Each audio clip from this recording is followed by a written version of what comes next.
চন্দ্র পরপর 2বার টেবিলের উপর শব্দ করল। ফায়াজ এই মুহূর্তে মনিষ্টনে আছে। গত রাতে সে এখানে এসেছিল তার প্রায় 50-এর মতো গার্ড নিয়ে। চন্দ্র কোনো ঝামেলা চায়নি, কারণ এই মুহূর্তে কোনো কিছু বলা বা করা কাবেরী সম্মানের জন্য ক্ষতিকর। কারণ কাগজে কলমে সে এখনও ফায়াজের স্ত্রী। চন্দ্র নীরবে তাকিয়েছিল তার ফোনের দিকে। কাবেরী বেরিয়ে গেছে কিছু মুহূর্ত পূর্বে। চন্দ্র ধীরে ধীরে ফোনটা নিচে রেখে উঠে দাঁড়ালো। তার চোখে এক ধরনের স্থিরতা, কিন্তু ভেতরে দাউ দাউ করে জ্বলে উঠছে আগুন। ফাইয়াজের গত রাতের আচরণে চন্দ্রের ধৈর্যের বাঁধ যেন ভেঙে গেছে, কিন্তু এখনও সে নিজেকে সংযত রাখতে চাইছে। পাশের টেবিল থেকে এক গ্লাস পানি নিয়ে চুমুক দিল। তার মস্তিষ্ক তাকে বলছে এই মুহূর্তে কোনো প্রকার তাড়াহুড়ো করা ঠিক হবে না। কাবেরীর জন্যই তাকে শান্ত থাকতে হবে। সে জানে কাবেরী যতটা ভেঙে পড়েছে ততটাই শক্ত হয়ে থাকার চেষ্টা করছে। কাবেরীর এই ভেঙে পড়ার পিছনে কারণ তার অজানা নয়, কিন্তু এই বিষয়ে চন্দ্র কিছুই বলতে পারছে না। পুরো বিজনেসের বিষয় সে আয়ত্তে আনতে পারে, কিন্তু তার বাবার শারীরিক সুস্থতা চন্দ্রের হাতে নেই। সে নামকরা ডাক্তারদের সাথে যোগাযোগ করেছে, তবুও কাবির সাহেবের শারীরিক উন্নতি নেই। ঠিক এই সময় দরজার ওপাশ থেকে নক করার শব্দ হলো। চন্দ্র পিছন ফিরে তাকালো না, হাত ইশারায় তাকে ভিতরে আসার অনুমতি দিল।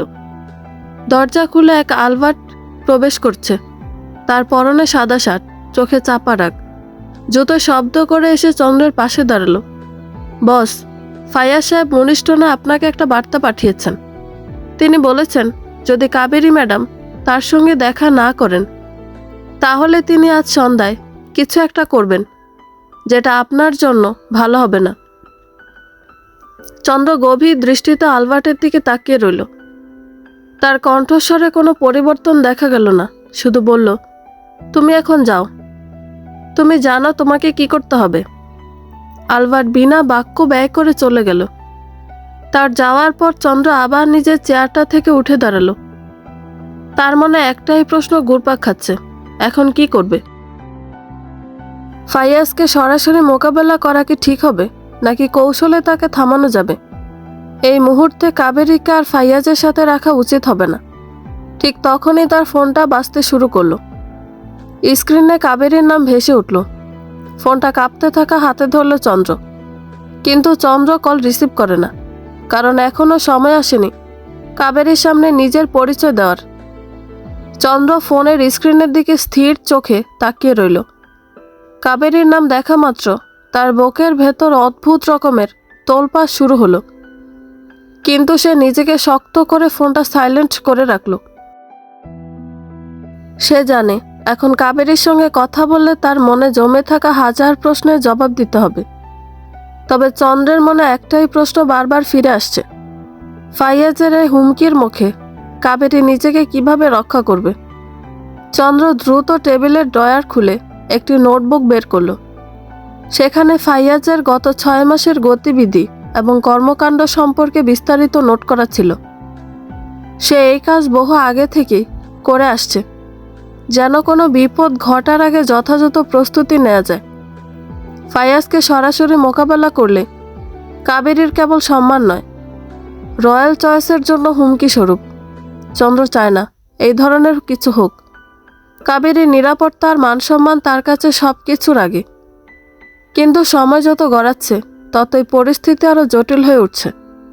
চিন্তায় তার কপালে শিরা যখন ফুলে উঠেছে, ঠিক তখনই দরজা আবারও নক হলো। চন্দ্র বিরক্তি নিয়ে বলল, এসো। এইবার ঢুকলো মাইক, তার একজন বিশ্বস্ত সহযোগী। তার মুখেও চিন্তার ছাপ। বস, আমরা খবর পেয়েছি ফাইয়াজ সন্ধ্যায় মনিষ্টনের কাছে লোক জমায়েত করছে। তার লোকজন বলছে সে কোনো বড় কিছু করার পরিকল্পনা করছে। আমাদের প্রস্তুতি নিতে হবে। চন্দ্র কিছুক্ষণ চুপ করে রইল, তারপর বলল, মাইক, পুরো এলাকা নজরদারিতে রাখো। আমাদের লোকজন যেন তৎপর থাকে, কিন্তু কোনো রকম আক্রমণাত্মক পদক্ষেপ না নেয়। আমরা আগে বুঝতে চাই ফাইয়াজ আসলে কি চায়। গত রাতে কয়েক মুহূর্তে অনেক কিছু ঘটেছে। হুট করে পিউ নামের মেয়েটাকে ফাইয়াজ চিকিৎসাধীন অবস্থায় দেশের বাইরে পাঠিয়েছে, এবং রাতেই খবর এসেছে এই শহরের সবচেয়ে বড় প্রজেক্টের অ্যানাউন্সমেন্ট। কাবেরীর প্রতি ফাইয়াজের ভালোবাসার কারণ চন্দ্র তখনই বুঝতে পেরেছিল। কারণ রয়্যাল চয়েস ব্যতীত ফাইয়াজ এই প্রজেক্ট পাবে না। চন্দ্র জানে কৌশলই তার একমাত্র অস্ত্র, কিন্তু তার ভেতরের মানুষ তাকে বারবার বলছে ফাইয়াজের সঙ্গে এই খেলা বেশি দিন টেনে নিয়ে যাওয়া সম্ভব নয়। সিদ্ধান্ত নিতে হবে, আর সেই সিদ্ধান্ত নিতে হবে কাবেরীকে। কিন্তু এই মুহূর্তে চন্দ্রের সবচেয়ে বেশি যা ভাবাচ্ছে তা হলো কাবেরী। সে কি জানে এই ঝড় তার দিকে ধেয়ে আসছে? চন্দ্র এক মুহূর্ত দেরি না করে আলবার্টকে ডেকে পাঠালো। আলবার্ট, মাই হাইনেসের নিরাপত্তা নিশ্চিত করো। আমি চাই মাই এমপ্রেস এক মুহূর্তের জন্য একা না থাকে। আর হ্যাঁ, তার কোনো কিছু জানতে চাইলে তাকে বলবে আমি সবকিছু নিয়ন্ত্রণে রেখেছি। আলবার্ট মাথা নেড়ে চলে গেল। চন্দ্র জানে এই যুদ্ধ শুধু ফাইয়াজের সঙ্গে নয়, এটা তার নিজের ভেতরের দুর্বলতাগুলোর সঙ্গেও। কিন্তু একটাই সত্য তাকে শক্তি যোগাচ্ছে। কাবেরীর জন্য সে যে কোনো কিছু করতে প্রস্তুত। ফাইয়াজ তার বাবার সামনে মাথা নিচু করে বসে আছে। ফারদিন সাহেবের ফর্সা মুখোশটি রক্তিম রঙের হয়ে আছে। রাগের কারণে এমন হয়েছে সেটা বুঝতে বাকি নেই কারোর। হাত দিয়ে টেবিলের ওপর থাপ্পড় মেরে ভদ্রলোক বললেন, ফাইয়াজ, তুমি একটা রাস্তার মেয়ের জন্য নিজ স্ত্রীর অপমান করলে কি করে? ভুলে গেছ কাবেরী তোমার স্ত্রী, তাকে তুমি কালেমা পড়ে বিয়ে করেছ। ফাইয়াজ দৃষ্টি তুলে তাকানোর সাহস পেল না। এই পৃথিবীতে নিজের বাবার রাগকে সে সবচেয়ে বেশি ভয় পায়। ফাইয়াজ খানিকটা নিচু গলায় বলল, বাবা, আমি জানি যা করেছি তা ভুল, কিন্তু ফারদিন সাহেব আর সহ্য করতে পারলেন না। কথার মাঝে তাকে থামিয়ে দিয়ে গর্জে উঠলেন, কিন্তু কি? তুমি কি বুঝতে পারছো কাবেরীর মান সম্মান নিয়ে তুমি কি করেছ? যে মেয়ে তোমার ঘর ছেড়ে বের হয়ে যাওয়ার কথা ভাবতেও পারতো না, সে আজ তোমাকে ডিভোর্স লেটার পাঠিয়েছে। আর তুমি রাস্তার একটা মেয়ের জন্য তাকে অপমান করেছ। ফাইয়াজ এবার একটু দৃঢ় হতে চেষ্টা করলো। এত কিছুর মাঝে পিউকে টানার কোনো প্রয়োজন নেই। তাই সে ধীরে ধীরে বলল, বাবা, আমি কাবেরীকে সম্মান করি, কিন্তু পিউ, সে আমার বন্ধু। তার কিছু সমস্যার কারণে তাকে সাহায্য করতে চেয়েছিলাম। কাবেরী সেটা ভুল বুঝেছে। ফারদিন সাহেব ঠান্ডা গলায় বললেন, তাহলে মিডিয়া কেন বলছে তুমি তাকে অসম্মান করেছ? কেন বলছে তুমি তাদের সামনে কাবেরীর প্রতি এমন কিছু করেছ যা একজন স্বামীর পক্ষে কখনোই মানানসই নয়? ফাইয়াজ এবার সম্পূর্ণ চুপ। তার মাথা আরো নিচু হয়ে গেল। এই মুহূর্তে তার বাবার সামনে কোনো অজুহাত কাজে আসবে না, তাই চুপ থাকায় শ্রেয় মনে হলো। তাকে চুপ থাকতে দেখে ফারদিন সাহেব দীর্ঘশ্বাস ছেড়ে বললেন, তোমার মাকে হারানোর পর তোমার আর কাবেরী ছিল আমার শান্তির জায়গা, কিন্তু আজ তুমি আমাকে লজ্জিত করেছ। আমি চাই তুমি নিজেই কাবেরীর সামনে গিয়ে ক্ষমা চাও এবং তার প্রতি তোমার সমস্ত দায়িত্ব ঠিকমতো পালন করো, নয়তো তুমি আমার কাছে আর কিছুই না। ফাইয়াজ কোনো কথা বলল না। সে জানে কাবেরী কখনোই তার দিকে আর ফিরবে না। শত চেষ্টা তো লাভ হবে না। ফাইয়াজ বাবার রাগের আগুন থেকে নিজেকে সামলাতে চুপ করে বসে রইল। মনে মনে কাবেরীর কথা ভেবে কষ্ট হচ্ছিল, কিন্তু তার ভেতরে একটা জেদও কাজ করছিল। সে ঠিক করলো বাবার কথা মতো কাজ করবে না। কাবেরী যদি ফিরে না আসে তবে সে জোর করতে যাবে না। ফারদিন সাহেব ফাইয়াজের নীরবতাকে ভুলভাবে নিলেন। রাগের সুরে বললেন, তোমার চুপ থাকাটা কি বোঝাচ্ছে ফাইয়াজ? তুমি কি সত্যি এতটাই অপরাধবোধহীন যে কোনো কিছুতেই তোমার বিন্দু মাত্র অনুশোচনা নেই? ফাইয়াজ একটু নড়ে চড়ে বসে শান্ত গলায় বলল, বাবা, আমি কাবেরীর সঙ্গে কথা বলবো, কিন্তু আমি ওকে জোর করতে চাই না। আমার নিজের ভুলগুলো শোধরাতে হবে আগে। ও যদি আমাকে ক্ষমা না করে আমি মেনে নেব। ফারদিন সাহেব কপালে হাত দিয়ে চেয়ার ঠেলে উঠে দাঁড়ালেন। তাহলে শুনে রাখো ফাইয়াজ, যদি তুমি নিজের পরিবার নিয়ে সঠিক সিদ্ধান্ত নিতে না পারো তবে তোমার কোনো ভবিষ্যৎ নেই। কাবেরী তোমার জন্য যা করেছে সেটা আর কেউ কখনো করবে না, এই কথাটা মনে রেখো। অপরদিকে কাবেরী নিঃশব্দে বাবার কেবিনে বসেছিল। নিবিড় পরিচর্যা করা হয়, কিন্তু তবুও কাবেরী তার বাবার কাছে বসে রইল। চারপাশের নীরব পরিবেশ তার মনকে আরো ভারী করে তুলছিল। বাবার নিস্তেজ দেহটি তার সামনে শুয়ে থাকলো, তিনি যেন অতীতের স্মৃতিগুলোর মধ্যে হারিয়ে যাচ্ছিলেন।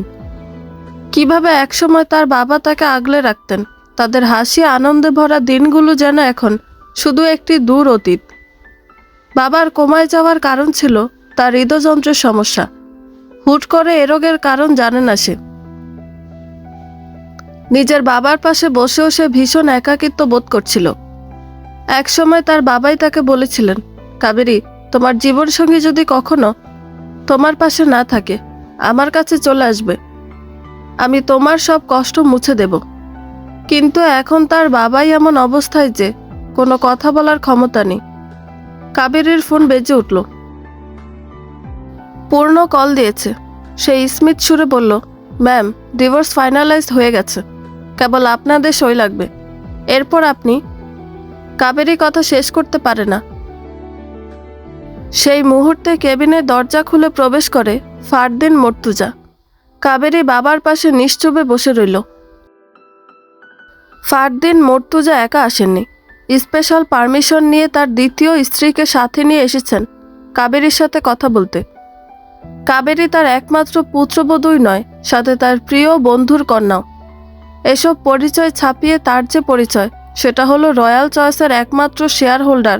কেবল তাই নয়, তার আন্ডারে গড়ে ওঠা গুড উইল কোম্পানিটা যে কাবেরীর, এটা ফাইয়াজ মর্তুজা না জানলেও ফারদিন মর্তুজা ঠিক জানে। এই মুহূর্তে কাবেরীর সাথে ডিভোর্স হওয়া মানে এই শহরের নয়, এই দেশের সবচেয়ে প্রভাবশালী ক্ষমতা হারানো। তাছাড়া চন্দ্র নামের একজন কাবেরীকে সাপোর্ট দিচ্ছে, যার কথাতেই বিজনেস জগতে এই মুহূর্তে যা কিছু হতে পারে। ফাইয়াজের বোকামির জন্য নিজের হাতে সাজানো সব গুটি পাল্টে যেতে দিতে পারে না সে। কাবির সাহেবের দিকে একবার তাকিয়ে সে কাবেরীকে বলল, তোমাকে কলে পাওয়া যাচ্ছিল না, খোঁজ নিয়ে জানলাম এখানে আছো। রোগীর সামনে কথা না বলা ভালো, কারণ তুমি তো জানো তোমার বাবা সব শুনতে পাচ্ছে। কাবেরী কোনো কিছু জবাব না দিয়ে বেরিয়ে গেল। কেবিনের বাইরেই পূর্ণ দাঁড়িয়েছিল। কাবেরীকে বেরিয়ে আসতে দেখে তার হিল জুতোগুলো এগিয়ে দিল। হুট করে কাবেরীর মনে হলো, পূর্ণ ছাড়া বুঝি তার আপনার কেউ নেই। খুব কি ক্ষতি হতো যদি ফাইয়াজ পিউ বাদে কাবেরীর জন্য নিজের সবটা উজাড় করে দিত?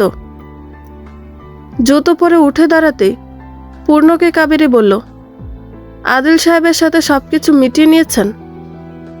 আজ বিকেলে আমি সব কাজ শেষ করব পূর্ণ, আমি এই সম্পর্ক আর টানব না।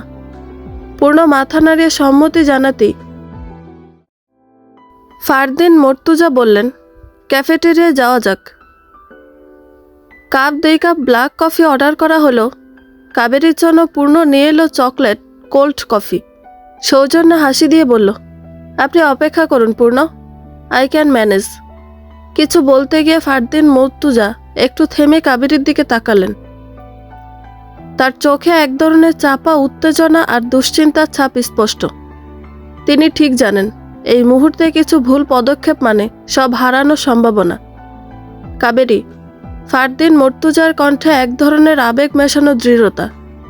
আমি জানি ফাইয়াজ তোমার প্রতি যা করেছে তা ক্ষমার অযোগ্য, কিন্তু আমাদের দুজনের একসঙ্গে বসে এ বিষয়ে আলোচনা করা জরুরি। শুধু ফাইয়াজের ভবিষ্যতের জন্য নয়, আমাদের পুরো পরিবারের ভবিষ্যতের জন্য। কাবেরী মাথা তুলে এক মুহূর্ত ফারদিনের দিকে তাকালেন। তার চোখে ক্লান্তি, অবহেলা আর কিছুটা হতাশার ছাপ। আলোচনা? কাবেরীর ঠোঁটে ব্যঙ্গের হাসি ফুটে উঠল। দীর্ঘশ্বাস ফেলে সে বলল, আপনার ছেলে যা করেছে তাতে আর কোনো আলোচনার জায়গা আছে বলে মনে হয় না আমার। তিনি আমার সম্মান, আমার বিশ্বাস সব কিছু ভেঙেছেন। আপনি কি সত্যিই মনে করেন এক টেবিলে বসে এসব ঠিক করা সম্ভব? ফারদিন মর্তুজা এক মুহূর্ত চুপ রইলেন, তারপর বললেন, আমি এটাও জানি তুমি এমন একজন নও যে সহজে হার মেনে নেবে। তুমি এই সংসার, এই সম্পর্ককে একদম শেষ পর্যায়ে নিয়ে যেতে চাও কিনা সেটা আমার প্রশ্ন। কাবেরীর জবাবের অপেক্ষা না করে এই কথার পর ফারদিনের দ্বিতীয় স্ত্রী, যিনি এতক্ষণ চুপ করেছিলেন, কথা বললেন। কাবেরী, আমি জানি তোমার উপর দিয়ে অনেক কিছু গেছে, কিন্তু সম্পর্ক ভাঙলে শুধু দুজন মানুষের ক্ষতি হয় না, চারপাশে আরও অনেকের ওপর তার প্রভাব পড়ে। ফাইয়াজ হয়তো ভুল করেছে, কিন্তু কি তোমার মনে হয় না তার আরেকটা সুযোগ পাওয়া উচিত? কাবেরীর মুখ কঠিন হয়ে উঠল, দৃঢ় কণ্ঠে বলল, এটা কোনো সাধারণ ভুল নয়। আর ফাইয়াজ যদি ভেবেও থাকে আমি এত সহজে তার সব মেনে নেব, তাহলে সেটা তার বড় ভুল। আমি সিদ্ধান্ত নিয়েছি, আর আমার সিদ্ধান্ত পাল্টানোর কোনো প্রশ্ন নেই। ফারদিন মর্তুজা কপালে হাত দিয়ে চুপ করে রইলেন। তিনি জানেন কাবেরীকে রাজি করানো সহজ হবে না। বাবার মতো ব্যবসায়ী এবং মায়ের রাগ, জেদ দুটোই তার মাঝে আছে। তবে তিনি আরেকবার চেষ্টা করার সিদ্ধান্ত নিলেন। তাহলে চন্দ্রের কথাও তোমার জন্য গুরুত্বপূর্ণ নয়, তাই তো? কাবেরী চমকে উঠল, প্রকাশ করল না। এই শহরে চন্দ্র এবং তাকে নিয়ে কানাঘুষা সবটাই তার জানা। চন্দ্রের নাম শুনে তার ভ্রু কুঁচকে গেল। নিজের অস্থিরতা লুকিয়ে সে বলল, এখানে চন্দ্রের উপস্থিতি নেই। ফারদিন একটু হেসে বললেন, তোমার জীবনে চন্দ্রের গুরুত্ব আমি বুঝছি, কিন্তু তুমি যদি সত্যিই তার পরামর্শ নিয়ে থাকো, তাহলে আমি চাই তুমি আরও একবার ভাবো। চন্দ্র নিশ্চয়ই চায় না তুমি এই সম্পর্ক শেষ করো, কারণ একজন ডিভোর্সপ্রাপ্ত নারী। কাবেরী কঠিন গলায় বললেন, আপনি চন্দ্রের সঙ্গে আমাকে মিলিয়ে একটি কথা বলার চেষ্টা করবেন না। অনুরোধ রইল, এটা আমার ব্যক্তিগত সিদ্ধান্ত। এই কথায় ফারদিন আর কিছু বলতে পারলেন না। তিনি জানেন কাবেরীর সামনে সব গুটির খেলাই যেন শেষ। কাবেরী উঠে দাঁড়াতেই পূর্ণ এসে তার পাশে দাঁড়ালো। ফারদিন মর্তুজা দেখলেন পূর্ণকে। এই পূর্ণ কি কি করতে পারে সেটাও অজানা নয়। চন্দ্রের সাথে এই পূর্ণের মিলসূত্র খোঁজার চেষ্টা করছে সে। খুব একটা অবাক হবে না যদি দুজন একই হয়। কাবেরী চলে যাওয়ার পূর্বে বলল, ফায়াজ কোথায় আছে জানেন আপনি? আমি বলছি, এই মুহূর্তে ওর রক্ষিতা, যাকে সুকৌশলে আপনারা বলেছেন দেশের বাইরে পাঠিয়েছেন, কিন্তু এখানেই সে আছে, তার পাশে বসে আছে। আপনি কি করে ভাবলেন যে আমার প্রয়োজন নেই? আমার স্বামী হয়ে তার কাছে আমি বারবার ফিরব কেবল তার ব্যবসায়িক প্রয়োজনে? ফারদিন মর্তুজা থমকে গেলেন। কাবেরীর কণ্ঠে দৃঢ়তা এবং চোখের আগুন স্পষ্টতই জানিয়ে দিচ্ছে তার সঙ্গে আর তর্কে নামা অর্থহীন। তবু তিনি পরিস্থিতি সামাল দেওয়ার শেষ চেষ্টা করতে চাইলেন। কাবেরী, আমি তোমার খুব বুঝি, কিন্তু তুমি যদি একবার ফাইয়াজের সঙ্গে বসে কথা বলো, হয়তো একটা সমাধান বের করা সম্ভব। ফারদিন মর্তুজার কণ্ঠে অনুরোধ ঝরে পড়ল। এহেন অনুরোধে কাবেরী তাচ্ছিল্যের হাসি এসে বলল, ফাইয়াজের সঙ্গে কথা বলার প্রয়োজন আমার নেই। ও যেখানে আছে ওখানেই থাকুক। আর আপনি যদি ভাবেন এই সম্পর্ক টেনে নিয়ে যেতে আমি বাধ্য, তবে ভুল ভাবছেন। আমি নিজের আত্মসম্মান বিসর্জন দিয়ে কারো প্রয়োজন মেটাবো না। পূর্ণ নীরবে দাঁড়িয়ে কাবেরীর পাশে রইল, তার চোখে প্রশান্ত দৃঢ়তা। এই মুহূর্তে পূর্ণই যেন কাবেরীর একমাত্র অবলম্বন। ফারদিন মর্তুজা আরেকবার কিছু বলতে চাইলেও পূর্ণ তাকে থামিয়ে বিনয়ের সঙ্গে বলল, স্যার, এই কথোপকথন এখানেই শেষ হওয়া উচিত। কাবেরী ম্যাম তার সিদ্ধান্ত নিয়েছেন। আপনার সম্মানের কথা ভেবে আমরা এই আলোচনা বন্ধ করছি। ফারদিনের চোখে তীক্ষ্ণ দৃষ্টি ফুটে উঠল। এটা বুঝতে বাকি রইল না পূর্ণ ফাইয়াজ সম্পর্কে সব খবর রাখছে। কাবেরীকে এক মুহূর্তে ভেঙে দিতে পারে ফারদিন, কিন্তু বাধা হিসেবে রয়েছে পূর্ণ। খানিকটা বিরক্তি নিয়ে সে বলল, পূর্ণ, তুমি জানো তো তুমি কতটা ঝুঁকিপূর্ণ অবস্থানে আছো? আমি জানি চন্দ্র যদি তোমার সহায়তা করছে, তবে কতদিন? ফাইয়াজ কিন্তু এটার ব্যবস্থাও করছে। তুমি কি জানো এর শেষ দেখতে তার বেশি দেরি হবে না। কাবেরীকে সাহায্য করার নামে নিজের ভবিষ্যৎ নষ্ট করার সিদ্ধান্ত তুমি ভেবে নিও। পূর্ণ মৃদু হেসে বলল, আপনার শঙ্কার জন্য ধন্যবাদ, তবে কাবেরী ম্যামের পাশে থাকা আমার দায়িত্ব এবং সম্মানের বিষয়। ভবিষ্যতের ভয় দেখিয়ে আমাকে আমার দায়িত্ব থেকে সরানো যাবে না। কাবেরী ফারদিনের দিকে একবার তাকিয়ে বলল, আমি আর আপনার কাছে ব্যাখ্যা দেব না। আমার জীবন, আমার সিদ্ধান্ত। এবার আপনি ফিরে যেতে পারেন। কাবেরী এবং পূর্ণ হাসপাতাল থেকে বেরিয়ে এলো। বাইরে অপেক্ষা করছিল পূর্ণের লোকজন। পূর্ণ তাদের ইঙ্গিত করে গাড়ি প্রস্তুত করতে বলল। কাবেরী গাড়িতে উঠতে গিয়েও পূর্ণের দিকে ফিরে বলল, তুমি জানো তো আমি আমার বাবার কথার বাইরে কিছুই করি না, কিন্তু আজ মনে হচ্ছে কিছু সিদ্ধান্ত আমাকে নিজেকেই নিতে হবে। পূর্ণ বুঝতে পারল কাবেরীর মনোজগতে একটা বড় পরিবর্তন ঘটছে। সে মৃদু গলায় বলল, আপনার সিদ্ধান্ত যাই হোক, আমি আপনার পাশে আছি। গাড়ি ছুটতে শুরু করলো। কাবেরী জানালা দিয়ে বাইরে তাকিয়ে ভাবতে লাগলো নিজের জীবনের এই অধ্যায় কিভাবে শেষ করবে। আর সেই সঙ্গে মনে হলো তার জীবনের গল্পে নতুন অধ্যায়ের সূচনা কি শুরু হতে চলেছে। অপরদিকে পিউয়ের নাকে সার্জারি আর শেষ হয়েছে। ডাক্তার বলেছে খুব দ্রুত সুস্থ হয়ে যাবে সে। ফাইয়াজ তার পাশে বসতেই পিউ বলল, আমার জন্য কাবেরী আপনার সাথে রাগ করেছে? আমি সামান্য একজন মেয়ে, কোথায় সে রাজরানী আর কোথায় আমি চাষার কন্যা। আমার জন্য এত কিছু না করলেও পারতেন। আমি কি আপনাদের মাঝে চলে এসেছি? ফাইয়াজ পিউর কাঁধে হাত রেখে একটা ক্লান্তি মেশানো দীর্ঘশ্বাস ছাড়ল। পিয়াসকে পাঠিয়েছে তার জন্য কফি নিয়ে আসতে। এই মুহূর্তে তারা দুজন ব্যতীত আর কেউ নেই। কাবেরী এবং তার ডিভোর্সের গুঞ্জন ওঠার আগে পিউয়ের সাথে অনৈতিক সম্পর্কের গুঞ্জন উঠেছে। কিন্তু এই মুহূর্তে পিউয়ের কথাগুলো যেন তার মনকে একসঙ্গে অস্বস্তি আর অপরাধবোধে ভরে ফেলেছে। পিউ, তোমার এই প্রশ্নের উত্তর দিতে গিয়ে আমি নিজেকেই প্রশ্ন করি। সত্যি বললে কাবেরী আর আমার সম্পর্কটা অনেক দিন আগেই হয়তো ভেঙে গেছে। তুমি কেবল একটা উপলক্ষ। পিউ তার কথায় খানিকটা উৎসাহ পেল। ফাইয়াজের মনোবল দুর্বল বুঝতে পেরে সে বলল, কিন্তু জানেন কাবেরী এমন একজন নারী যে নিজের ইগোর জন্য সম্পর্কের চেয়েও নিজের অবস্থানকে বেশি গুরুত্ব দিয়েছে। আর আমি ওর জায়গায় গিয়ে দাঁড়াতে পারিনি। পিউ একটু সংকোচের সঙ্গে আরও বলল, কিন্তু আমি তো আপনাদের জীবনটা আরও জটিল করে তুলেছি। আমি চলে গেলে হয়তো সব ঠিক হয়ে যাবে। ফাইয়াজ হাসল, তবে সেই হাসিতে ছিল তিক্ততার ছোঁয়া। তুমি চলে গেলে কিছুই ঠিক হবে না পিউ। আমাদের সম্পর্কের যা ক্ষতি হওয়ার তা অনেক আগে হয়ে গেছে।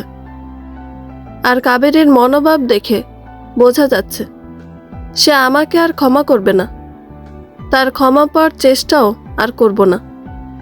এখন শুধু নিজের ভালো থাকা নিয়ে ভাবতে চাই। পিউ কিছু বলতে যাচ্ছিল, এমন সময় ফাইয়াজের ফোন বেজে উঠল।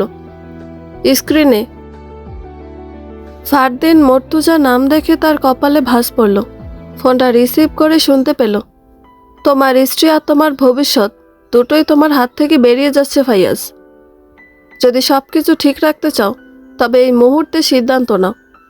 কাবেরী তোমার সঙ্গে কোনো সম্পর্ক রাখতে চায় না, আর তার পাশে পূর্ণ দাঁড়িয়ে আছে। চন্দ্র সেই পক্ষেই।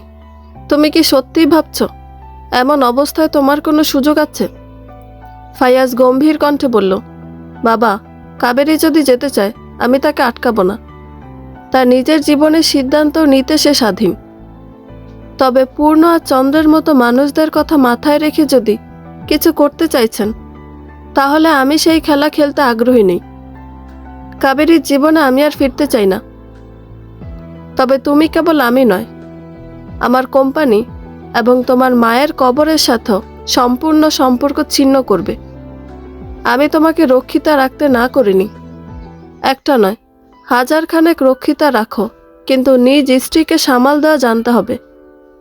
আমার এবং তোমার মায়ের 30তম বিবাহবার্ষিকীতে কাবেরী এবং তোমাকে আমি চাই।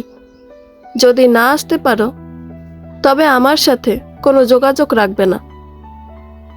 আমি তোমার সকল ব্যাংক অ্যাকাউন্ট ফ্রিজ করে দিয়েছি, ব্যক্তিগত অ্যাকাউন্টও। ফাইয়াজ মর্তুজা হতাশ হয়ে পিওর দিকে তাকালো। কাবেরী নামক মেয়েটা তার মস্তিষ্কের প্রতিটা নিউরনে যন্ত্রণা শুরু করেছে। অপরদিকে প্রচণ্ড রাগে ফারদিন মর্তুজা কল কেটে দিলেন। কাবেরী পূর্ণের সঙ্গে রয়্যাল চয়েসের অফিসে পৌঁছে তার লিগ্যাল টিমের সঙ্গে বৈঠক শুরু করল। তার মুখে দৃঢ়তার ছাপ স্পষ্ট। আমার সম্পদ এবং ব্যবসার ওপর যেন ফাইয়াজ বা তার পরিবার কোনো দাবি না করতে পারে সেই ব্যবস্থা নেওয়া হোক। আর ডিভোর্স পেপার জমা দেওয়ার জন্য প্রয়োজনীয় প্রক্রিয়া শুরু করুন। পূর্ণ কাবেরীর পাশে বসে তাকে আশ্বাস দিয়ে বলল, আপনি সঠিক কাজটাই করছেন। কাবেরী এক মুহূর্তের জন্য চুপ থেকে তারপর বলল, পূর্ণ, সঠিক আর ভুলের সংজ্ঞা এখন আমার কাছে ধোঁয়াশা। তবে আমি জানি আমার আত্মসম্মান নিয়ে আর কাউকে খেলতে দেব না। পূর্ণ কাবেরীর দিকে তাকিয়ে মৃদু হেসে জবাব দিয়ে বলল, আপনার লড়াইটা কঠিন, তবে আপনি এই লড়াইয়ে জিতবেন, এতে কোনো সন্দেহ নেই। পিওর হাসপাতালের কেবিনে বসে ফাইয়াজ অজান্তেই ভাবতে লাগলো তার জীবনের এই জটিল অধ্যায় শেষ কোথায়। তার চোখের সামনে কাবেরীর দৃঢ়তা, চন্দ্রের উপস্থিতি আর পূর্ণের ভরসা ভেসে উঠল, আর সেই সঙ্গে নিজেকে আগের চেয়ে অনেক বেশি নিঃসঙ্গ মনে হচ্ছে। পিয়াস তার পাশে এসে দাঁড়াতে বলল, গুডউইল কোম্পানির সাথে যোগাযোগ করো পিয়াস, তাদের মাধ্যমে আমরা নতুন প্রজেক্ট নিব। স্যার, গুডউইল আমাদের সাথে কাজ করবে না, কারণ কোম্পানিটা রয়্যাল চয়েসের ব্রাঞ্চ। ফাইয়াজ এমন সংবাদেও থমকালো না। পিউ সকল কথা শুনেছিল ফাইয়াজ এবং তার বাবার। সে খানিকটা কঠিন সিদ্ধান্ত নিতে ব্যস্ত। প্রয়োজনে কাবেরীকে পূর্ণ বা চন্দ্র থেকে আলাদা করে দিবে, তবুও ফাইয়াজকে কাবেরীর পাশে যেতে দিবে না। এই মুহূর্তে সে দেশের সবচেয়ে কুখ্যাত সিরিয়াল কিলারের নাম্বারের সন্ধান করছে। একমাত্র সেই পারে এবং সব ঝামেলা থেকে তাকে মুক্তি দিতে। পিউ এখনও ফাইয়াজের পাশে বসে, তার চিন্তা গভীর, এবং ফোনে কুখ্যাত সিরিয়াল কিলারের সঙ্গে তার যোগাযোগ প্রক্রিয়া এগোচ্ছে। সে নিজের সব শক্তি দিয়ে ফাইয়াজকে ধরে রাখতে চায়। ফাইয়াজ হঠাৎ করে পিউয়ের দিকে তাকিয়ে বলল, তুমি কি ভাবছ? পিউ একটু চমকে উঠে বলল, কিচ্ছু না, আপনাকে ভালো রাখতে চাই, এটাই সব। ফাইয়াজ দীর্ঘশ্বাস ফেলে বলল, আমার জীবনে এখন যা ঘটছে তা কোনোভাবেই ঠিক হচ্ছে না। আমি নিজেই জানি না কিভাবে সব ঠিক করব, তবে এত কিছু সহ্য করার পর আমি আর পিছু ফিরতে পারবো না। কাবেরীকে কোথাও না কোথাও আমিও হয়তো চাই, কারণ ওর সাথে আলাদা শান্তি অনুভব করি, যেটা আমি যখন বুঝতে পেরেছি তখন থেকেই ও দূরত্ব শুরু করেছে।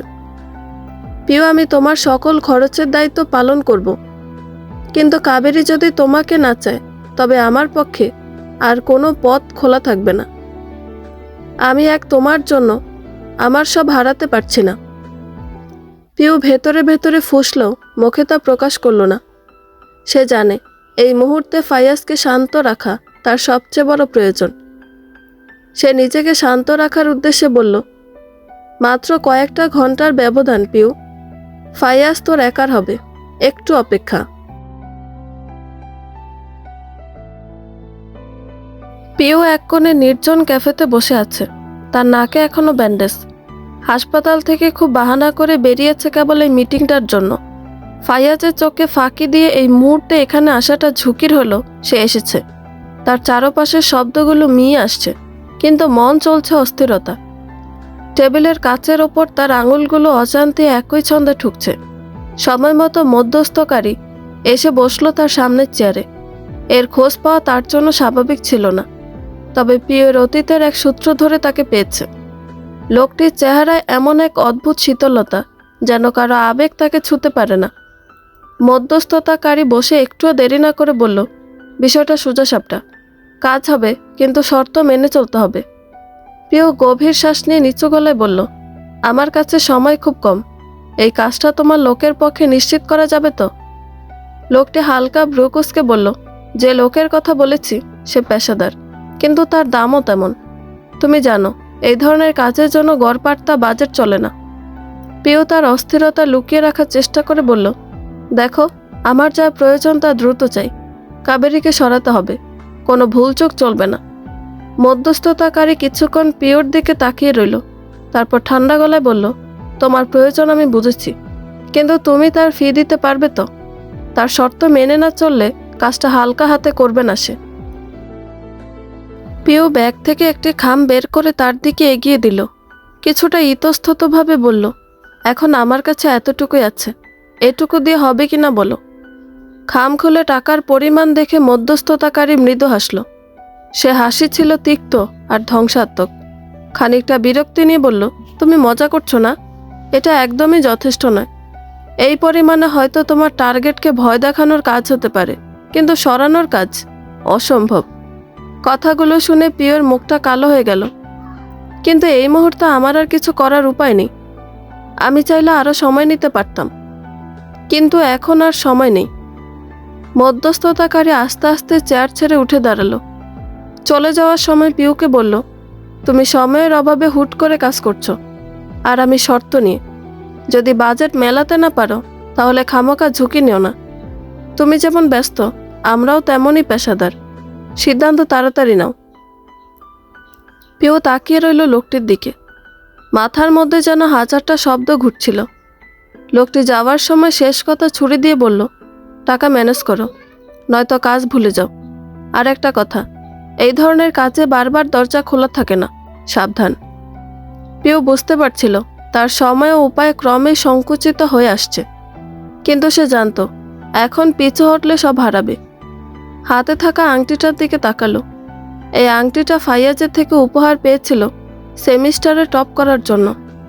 আংটিটা খুলে তার সামনে রেখে বলল, কাবেরীকে সরাতে হবে। পিছন ফিরে তাকানোর সুযোগ নেই। পিওর কণ্ঠে দৃঢ়তা থাকলো, তার ভেতরে চলছে এক অসম্ভব টানাপোড়েন। আংটিটা টেবিলের ওপরে রেখে সে তাকিয়ে রইল মধ্যস্থতাকারীর দিকে। লোকটি একটু থেমে আংটিটার দিকে একবার তাকালো। তারপর তার ঠোঁটের কোণে রহস্যময় এক হাসি ফুটে উঠল। তোমার এই আত্মত্যাগ প্রশংসনীয়, কিন্তু বাস্তবতা হলো আমরা শুধু আবেগ দিয়ে কাজ চালাই না। এটা আমি নিতেই পারি, কিন্তু তোমার হাতে আর কি আছে সেটা জানতেই হবে। একা একটা আংটিতে কাজ হবে না। পিও এবার তার চোয়াল শক্ত করল। তোমাকে আর কি দিতে হবে বলো? আমার কাছে যা আছে সব দিতেও রাজি। লোকটি একটি দীর্ঘশ্বাস ফেলে বলল, তুমি বোধহয় বুঝতে পারছো না। এই ধরনের কাজ শুধু টাকার ব্যাপার নয়, এটার পেছনে শক্তি, প্রভাব এবং অনেক কিছু জড়িত। ফাইয়াজ জানলে তুমি বিপদে পড়বে। নিজেকে একটু সময় দাও। পিওর ভেতরে যেন আগুন জ্বলে উঠল। তার চোখ দুটো কঠিন হয়ে গেল। ফাইয়াজের কাছে আমি কেবল তার ছায়া। তার জীবনে কাবেরী এসে সব কিছু নষ্ট করে দিয়েছে। আর সময়, আমার কাছে আর কোনো সময় নেই। যা দিতে হবে দেব। কাবেরীকে সরাতে হবে, এখনই। মধ্যস্থতাকারী তার চেয়ারে বসে পড়ল। তারপর বলল, তাহলে শোনো, এটা তোমার জন্য শেষ সুযোগ। আমি কাজ ঠিক করব, কিন্তু পরে যদি কোনো ঝামেলা হয় সেটা তোমার দায়িত্ব। আর তোমাকে আরও অর্থ জোগাড় করতে হবে। আংটিটা আপাতত আমি রাখছি, বাকিটা 2 দিনের মধ্যে চাই। পিউ মাথা নাড়ল। তার মনে কোনো দ্বিধা নেই। ঠিক আছে, আমি ব্যবস্থা করব, কিন্তু কাজটা শেষ হতে হবে। লোকটি হালকা হাসল। তোমার ইচ্ছা পূরণ হবে, কিন্তু মনে রেখো, এই পথে ফেরার রাস্তা নেই। কাবেরী সরলে তোমার জীবনে যা ঘটবে তার জন্য তুমি নিজে দায়ী থাকবে। পিউ মাথা নিচু করে আবারও বলল, পিছনে ফেরার সুযোগ নেই। মধ্যস্থতাকারী উঠে দাঁড়িয়ে পিউর দিকে একবার তাকালো। তারপর বলল, তাহলে দেখা হবে, তবে সাবধান থেকো। যে খেলায় নামছো তার ফল ভালো নাও হতে পারে। লোকটি চলে গেলে পিউ নিঃশব্দে বসে রইল। তার আঙুল আবারও টেবিলের কাছে ঠুকতে শুরু করলো। এই কাজটা সফল হলে ফাইয়াজকে তার কাছে ফিরিয়ে আনতে পারবে, এই আশায় সে বেঁচে আছে। কিন্তু তার ভেতরের এক কোণায় অজানা একটা ভয় ক্রমেই বাড়ছে। পিওর মনে প্রশ্ন উঠল, যদি এই পথটাই ভুল হয়? কাবেরীর সুবিশাল পেন্টিংটি যেন চন্দ্রের মনের গভীর কোনো সংকেত দিচ্ছে। পেন্টিংটির রং আর রেখার সমন্বয়ে এক ধরনের সতর্কবার্তা লুকিয়ে আছে, যা চন্দ্র স্পষ্ট অনুভব করছে। তার মন যেন তাকে বারবার সতর্ক করছে, কিন্তু ঠিক কী তা বোঝা যাচ্ছে না। আলবার্টকে ডেকে সে বলল, মাই হাইনেসের নিরাপত্তা জোরদার করো। ফারদিন, মর্তুজা কিংবা ফাইয়াজ ওদের গতিবিধিও খেয়াল রাখবে। মনে রেখো আলবার্ট, সামান্য ভুলের মাসুল কিন্তু অপূর্ণ থাকবে। আলবার্ট চন্দ্রের নির্দেশ শুনে দ্রুত ব্যবস্থা নেওয়ার জন্য মাথা ঝুঁকিয়ে সম্মতি জানায়। চন্দ্র গভীর দৃষ্টিতে আলবার্টের দিকে তাকিয়ে বলল, আমি নিশ্চিত নই, কিন্তু আমার মনের শঙ্কা বলছে কিছু একটা ঘটতে যাচ্ছে, এবং সেটা কোনো সাধারণ ঘটনা নয়। কাবেরী শুধু একজন ব্যক্তি নয়, এই মুহূর্তে বিজনেস জগতে এক বিশাল শক্তির প্রতীক। মর্তুজাদের তাকে হারানো মানে বড় বিপর্যয়। আলবার্ট মাথা নিচু করে আবার বলল, তাহলে আমি এখনই ব্যবস্থা নিচ্ছি।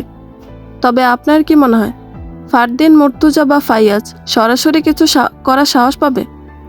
চন্দ্র একটু চুপ করে থেকে বলল, সাহস নয়, কিন্তু পিছুটানহীন কেউ যদি তাদের মধ্যে থাকে তাহলে সে যে কোনো কাজ করতে পারে, আর সেটাই সবচেয়ে ভয়ঙ্কর। আমাদের সাবধান থাকতে হবে। আলবার্ট, মনে রেখো, পিউ নামে মেয়েটির দিকেও নজর রাখো। সে ফাইয়াজের ছায়া আছে, কিন্তু তার পদক্ষেপগুলো অস্বাভাবিক। আলবার্টের মুখে এক মুহূর্তের জন্য অবাক ভাব ফুটে উঠল। পিউ, সে তো সাধারণ মেয়ে, তাই না? চন্দ্রের ঠোঁটে মৃদু এক হাসি ফুটে উঠেছে। সাধারণ? অনেকেই সাধারণ মুখোশ পরে আসে, কিন্তু সত্যিকারের বিপদ কখনোই সাধারণভাবে আসে না। পেন্টিংটির সামনে দাঁড়িয়ে চন্দ্র আবার গভীর দৃষ্টিতে তাকালো। পেন্টিংয়ের রেখাগুলো যেন আরও জটিল হয়ে উঠছে তার চোখে। কাবেরী নিজ কেবিনে বসেছিল যখন খবর এলো মর্তুজাদের সাথে যে প্রজেক্ট চলছে সেখানে একজন লোকের মৃত্যু ঘটেছে। পূর্ণ এই মুহূর্তে আদিলের সাথে ডিভোর্স ফাইনালের কাজে ব্যস্ত, কিন্তু সাইটে যে গ্যাঞ্জাম দেখা দিয়েছে এটা দ্রুত সমাধান করতে হবে। দুইবার চিন্তা না করে ফোন হাতে বেরিয়ে গেল সে। পথিমধ্যে খবর পেল তার বাবার জ্ঞান ফিরেছে। খুশিতে তার দুই চোখ চকচক করে উঠল, কিন্তু এই মুহূর্তে দায়িত্ব অধিক গুরুত্বপূর্ণ। কাবেরী গাড়িতে বসে দ্রুত সাইটের দিকে রওনা দেয়। তার মাথায় একদিকে বাবার জ্ঞান ফিরে পাওয়ার আনন্দ, অন্যদিকে সাইটের অপ্রত্যাশিত পরিস্থিতি, দুইয়েরই ভার। গাড়ির জানালা দিয়ে বাইরে তাকিয়ে সে এক মুহূর্তের জন্য নিজের শৈশবের কথা মনে করল। তার বাবার কাছ থেকে শেখা প্রত্যয় আর সংকল্প এখন তার কাজের সবচেয়ে বড় প্রেরণা। যতই সে সাইটের কাছাকাছি পৌঁছায় ততই তার মনে একটা অদ্ভুত শঙ্কা কাজ করে। সে নিজেকে আশ্বস্ত করতে চাইল, আমি এখানে দায়িত্ব পালন করতে এসেছি, কোনো সমস্যা থাকলে তা সমাধান করব, এটা আমার দায়িত্ব। সাইটে পৌঁছে কাবেরী দেখল পুলিশ আর কিছু সাংবাদিকও উপস্থিত। সবার চোখে ভয় আর কৌতূহল। সে সোজা ঘটনাস্থলে গিয়ে প্রকল্পের প্রধান ইঞ্জিনিয়ারকে ডেকে বলল, ঠিক কী ঘটেছে এখানে এবং কেন? ইঞ্জিনিয়ার কিছুটা ইতস্ততভাবে বলল, ম্যাডাম, এটা আসলে এক অদ্ভুত দুর্ঘটনা। কাজ চলাকালীন একজন শ্রমিক হঠাৎ করে উপর থেকে পড়ে যান। তবে এটা ইচ্ছাকৃত নাকি দুর্ঘটনা তা এখনও নিশ্চিত না। কাবেরীর চোখ কঠিন হয়ে গেল। নিরাপত্তার নিয়ম মানা হয়নি, কিভাবে এমন ঘটনা ঘটল? ইঞ্জিনিয়ার মাথা নিচু করে বলল, ম্যাডাম, সব নিয়মই মেনে চলা হয়েছিল, কিন্তু এই দুর্ঘটনা যেন অস্বাভাবিক কিছু। শ্রমিকরা বলছেন কেউ যেন তাকে ধাক্কা দিয়েছে। কাবেরীর ভেতরে যেন ঠান্ডা এক শিহরণ বয়ে গেল। ধাক্কা দিয়েছে? কে? কেউ দেখেছে? ইঞ্জিনিয়ার মাথা নাড়ল, না ম্যাডাম, কিন্তু এটা নিয়ে তদন্ত শুরু হয়েছে, পুলিশও দেখছে বিষয়টা। কাবেরী চারপাশে তাকিয়ে দেখল সবার মধ্যে একটা অদ্ভুত উত্তেজনা। সে গভীরভাবে অনুভব করল এই ঘটনা শুধু একটা দুর্ঘটনা নয়, এর পেছনে কোনো পরিকল্পনা লুকিয়ে আছে। ফাইয়াজের উপস্থিতিকে কাবেরী উপেক্ষা করেছে। কে বলবে এসামি তার? হুট করে কাবেরীর উপরে নির্মাণাধীন ভবন থেকে কিছু একটা পড়তে যাচ্ছিল, যা পড়লে কাবেরীর মৃত্যু নিশ্চিত, কিন্তু ফাইয়াজ তাকে টেনে নিজের বুকের সাথে মিশিয়ে নিল। ভয়ে কাবেরী দুই হাতে খামচে ধরেছে তাকে। ফাইয়াজের গলা থেকে গভীর শ্বাস বের হলো। তার শক্ত বাহুতে বন্দি কাবেরী যেন কিছুক্ষণের জন্য পাথরের মূর্তি হয়ে গেল।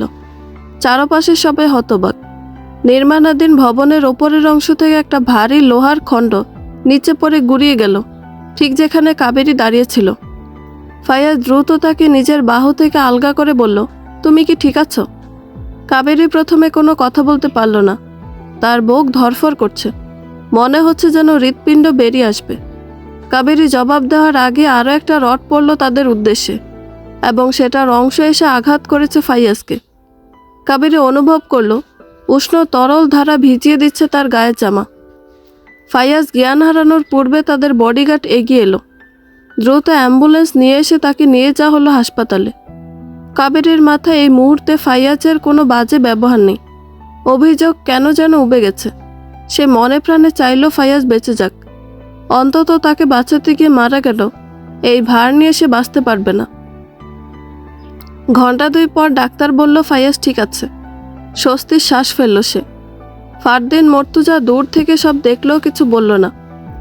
ইতিমধ্যে সে নিশ্চিত খবর পেয়েছে চন্দ্রই পূর্ণ, তার মাথায় অন্য চিন্তা চলছে, পূর্ণ গ্রাস চন্দ্রগ্রহণের। রাত 12টার দিকে কাবেরী চিন্তা করলো তার বাবার সাথে দেখা করতে যাবে। একই হাসপাতালে থাকার কারণে সিদ্ধান্ত। রাত প্রায় 12টা। হাসপাতালের করিডোরে এক অদ্ভুত নিস্তব্ধতা নেমে এসেছে। কাবেরী এক হাতে নিজের সিল্কের শাড়ি সামলে দ্রুত বাবার কেবিনের দিকে এগিয়ে যাচ্ছে। ফায়াজের কথাগুলো এখনও তার মনে প্রতিধ্বনি করছে। এক অদ্ভুত মায়ামাখানো কণ্ঠস্বর। এই মানুষটি তার জন্য নিজের জীবন বাজি রেখেছে, কিন্তু কেন? এত অপমান অবজ্ঞার পরেও কেন তাকে বাঁচানোর জন্য এমন ঝুঁকি নিল? নিজের ভাবনায় নিমগ্ন কাবেরী একটু খেয়ালই করেনি করিডোরে কয়েকজন ছায়ামূর্তির মতো মানুষ তার দিকে এগিয়ে আসছে। কাছাকাছি পৌঁছানোর পর তাদের একজন বলল, ম্যাডাম, দয়া করে একটু থামুন, জরুরি কথা আছে। কাবেরী প্রথমে চমকে গেল, তারপর নিজেকে সামলে বলল, আপনারা কারা? আর আমাকে আটকানোর সাহস কোথা থেকে পান? লোকটি ঠান্ডা গলায় উত্তর দিল, আমরা শুধু নির্দেশ পালন করছি। অনুগ্রহ করে আমাদের সাথে আসুন। কাবেরীর মনে সন্দেহ দানা বাঁধল। সে চারপাশে তাকিয়ে বুঝল এখানে সাহায্যের জন্য ডাক দেওয়ার মতো কেউ নেই। লোকগুলো তাকে ঘিরে ফেলেছে। তার গলা শুকিয়ে এলো। নির্দেশ? কার নির্দেশ? লোকটির ঠোঁটে এক রহস্যময় হাসি ফুটে উঠল। জেনে লাভ নেই, এখন চুপচাপ আসুন, না হলে জোর করতে হবে। কাবেরী পিছু হটতে চেষ্টা করল। তার পা পিছলে গেল, কিন্তু সে নিজেকে সামনে নিয়ে চিৎকার করার চেষ্টা করল। ঠিক তখনই এক লোক পেছন থেকে এসে তার মুখ চেপে ধরল। তার নাকের কাছে এক ধরনের গন্ধ আসছিল, যা মুহূর্তেই তার চোখ ঝাপসা করে দিল। কাবেরী অজ্ঞান হয়ে যাওয়ার আগে শুনতে পেল, গাড়ি প্রস্তুত, দ্রুত বের হতে হবে। জ্ঞান ফেরার পর কাবেরী নিজেকে এক পরিত্যক্ত বাড়িতে আবিষ্কার করল। তাকে অপহরণ করা লোকজনের কথোপকথন শুনছিল সে। কাজ শেষ, আমরা পুরো বিল্ডিংটাকে আজ ভেঙে ফেলব। আরডিএক্স সেট করা হয়েছে, বস অল ওকে, ওর হাড্ডিও পাওয়া যাবে না। কাবেরীকে জেগে উঠতে দেখে একজন বলল, আর একটু ঘুমিয়ে নে রানী, একেবারে ঘুমিয়ে যাবি। কাবেরীর গলা সমুদ্রের ন্যায় শান্ত। সে বলল, কত টাকা দিয়েছে? আমি 10 গুণ দিব, আমাকে যেতে দাও। আমরা একবার কন্ট্রাক্ট নিলে বেইমানি করি না, তোকে মরতেই হবে। কাবেরী বুঝতে পারল তার এখানে বাঁচার সুযোগ খুবই ক্ষীণ, কিন্তু সে সহজে হার মানার মানুষ নয়। তার চোখ গিয়ে পড়ল কার্ডবোর্ডের বাক্সের ওপর, যার একটির কোণায় তারিখ লেখা ছিল। বাক্সটিতে কিছু ভারী জিনিস ভরা বলে মনে হচ্ছিল। সে তার সব শক্তি জড়ো করে চুপচাপ বাক্সটি টেনে নিজের কাছে আনলো। ভেতরে পুরনো সরঞ্জাম আর তার পাওয়া গেল একটা ভাঙা রেঞ্চ, কিছু ধাতব টুকরো আর একটা ছেঁড়া দড়ি। কাবেরী সিদ্ধান্ত নিল তাকে দ্রুত পালানোর উপায় বের করতে হবে। দরজার হুকের কাছে রেঞ্চ দিয়ে খোঁচা দিতে লাগলো। তখনই দরজার বাইরে একজনের গলা শোনা গেল, সময় শেষ, বস বলেছে কাজ এগিয়ে নিতে। আর ঘণ্টাখানেক পর বিস্ফোরণ। কাবেরী থেমে গেল, রেঞ্চটা পায়ের কাছে লুকিয়ে রাখল। লোকগুলো দরজার তালা খুলে ভেতরে ঢুকলো। তাদের মধ্যে একজন হেসে বলল, তোর এখন শেষ সময়, একটা লাস্ট উইল লিখে ফেলতে চাইলে সময় দিচ্ছি। কাবেরী শান্ত কণ্ঠে বলল, শেষ কথা বলার আগে একটু পানি চাই। একজন হেসে বলল, মরার আগে এত আয়োজন? ঠিক আছে, পানি দিচ্ছি। যেই মুহূর্তে লোকটা পানি আনতে ফিরে গেল, কাবেরী রেঞ্চ দিয়ে আরেকজনের মাথায় আঘাত করল। লোকটি পড়ে গেল। এরপর সে দ্রুত পায়ের কাছে থাকা ধাতব টুকরো দিয়ে অন্যজনের দিকে তেড়ে গেল। একটা ছোট ধাক্কায় লোকটি ভারসাম্য হারিয়ে পড়ে গেল। কাবেরী দরজার দিকে দৌড় দিল। বাইরে পৌঁছে সে দেখতে পেল কয়েকজন আরডিএক্স সেট করছে, বাকি লোকগুলো অন্যদিকে ব্যস্ত। জায়গাটা একটা বিশাল পরিত্যক্ত বাড়ি নয়, একটি কারখানা, যার একপাশে গাড়ি দাঁড় করানো। কাবেরী দেখল কিছুক্ষণ আগে তাকে যেখান থেকে বের করে আনা হয়েছে সেটার সঙ্গে লাগোয়া দরজায় তালা ঝুলছে। ভেতরে সম্ভবত আরও বিস্ফোরক রাখা আছে। সে দ্রুত ছুটে গিয়ে লুকানোর চেষ্টা করল। পেছন থেকে চিৎকার শোনা গেল, ও পালাচ্ছে, ধর ওকে। কাবেরীর মাথা ঠান্ডা রাখার উপায় ছিল না। সে চারপাশে পথ খুঁজতে লাগলো। হঠাৎ তার চোখ পড়ল একটা জীর্ণ সিঁড়ির দিকে, যা উপরমুখী। সিঁড়ি ধরে উঠে সে কারখানার একটা ফাঁকা ছাদে চলে গেল। লোকগুলো পেছনে পেছনে আসছিল। তাদের মধ্যে একজন বলল, ধরতে হবে না, এখান থেকে লাফ দিতে বাধ্য কর, ও নিচেই মরে যাবে। কাবেরী বুঝলো তাকে ফাঁদে ফেলার চেষ্টা চলছে, কিন্তু সে শত্রুদের চোখে ধুলো দেওয়ার জন্য একটা পুরনো ধাতব টুকরো দিয়ে তাদের দিকে ছুঁড়ে মারল। তাতে কিছুক্ষণ সময় নিয়ে সে ছাদের অন্য পাশে লাফ দিল, কিন্তু নিচে পড়ে পা মুচকে গেল। সে খুব একটা এগিয়ে যেতে না পেরে পড়ে রইল এবং তাকে পুনরায় পরিত্যক্ত কারখানায় নিয়ে এসে শক্ত করে বাঁধা হলো যাতে আর পালাতে না পারে। তারা বেরিয়ে যাওয়ার পূর্বে গ্যাসোলিন ঢেলে আগুন জ্বালিয়ে দিল। কাবেরী বুঝতে পারল তার সময় শেষ হয়ে এসেছে। নিজের প্রিয় মানুষের চেহারা ভেসে উঠতেই তার সামনে এসে দাঁড়ালো পূর্ণ। তাকে দেখে কাবেরী ভাবছিল এ বুঝি স্বপ্ন, কিন্তু তাকে অবাক করে দিয়ে পূর্ণ সত্যি এসেছে।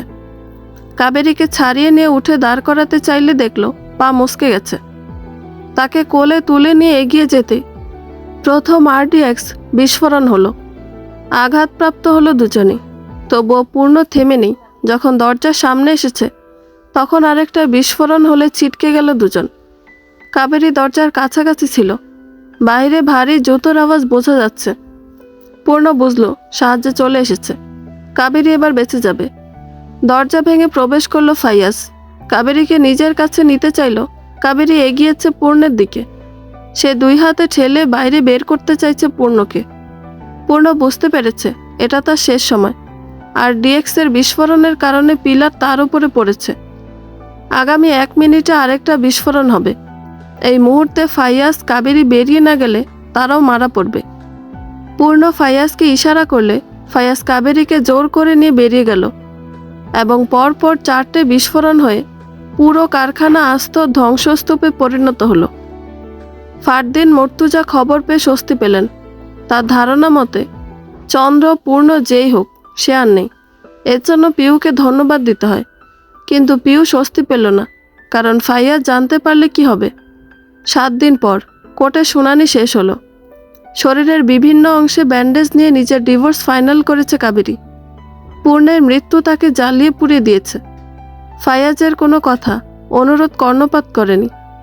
ডিভোর্স পেপার হাতে নিয়ে দাঁড়িয়ে থাকা কাবেরীকে ফাইয়াজ বলল, আমি তোমার জীবন নরক বানিয়ে ছাড়ব কাবেরী। তুমি ফাইয়াজ মর্তুজার ব্যবহৃত নারী। আমিও দেখতে চাই আমি ছাড়া কে আছে তোমার। কাবেরী জবাব না দিয়ে নিশ্চুপ রইল। বিগত ঘন্টা দিয়ে অনেক তর্ক চলেছে তাদের সম্পর্ক নিয়ে। ডিভোর্স শেষ হতেই কাবেরী মুক্ত। ফাইয়াজ যখন ভেবেছিল সে কাবেরীকে হারিয়ে দিবে, ঠিক সেই সময় সকলের জন্য অপরিচিত কেউ একজন কাবেরীর পাশে এসে দাঁড়িয়ে বলল, মাই হাইনেস, মাই এমপ্রেস, আম Chandra, waiting for your command my lady. Kaveri বিস্ময় দৃষ্টিতে তাকিয়ে রইল সেই রহস্য মানব চন্দ্রের দিকে, যার মৃত্যুর গুঞ্জন উঠেছিল। লোকে বলেছিল চন্দ্র পূর্ণ এক ব্যক্তি, কিন্তু তার সামনে দাঁড়িয়ে থাকা চন্দ্র সে কে? বন্ধুরা, গল্পটি ভালো লেগে থাকলে একটা লাইক করে দিবেন এবং গল্প সম্পর্কে কোনো মতামত জানানোর থাকলে কমেন্ট করতে পারেন। নতুন নতুন আরও গল্প শোনার জন্য চ্যানেলটি সাবস্ক্রাইব করে পাশেই থাকবেন। ধন্যবাদ সবাইকে, ভালো থাকবেন।